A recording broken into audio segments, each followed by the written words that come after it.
This video will show you how to attach the top straps to the Essentials H-Style shoulder harness.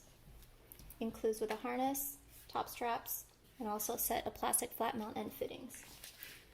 First, take the harness top straps, slide it through the 3-bar slide once, slide it through the side release buckle, back through the 3-bar slide a second time, and back through a third time to be secure. Now add the plastic flat mounts.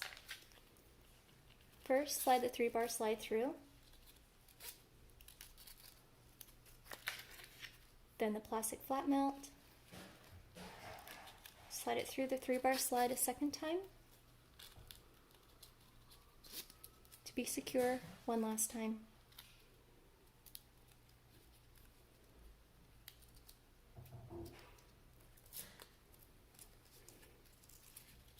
Now the Essentials H-Style shoulder harness is ready to be mounted.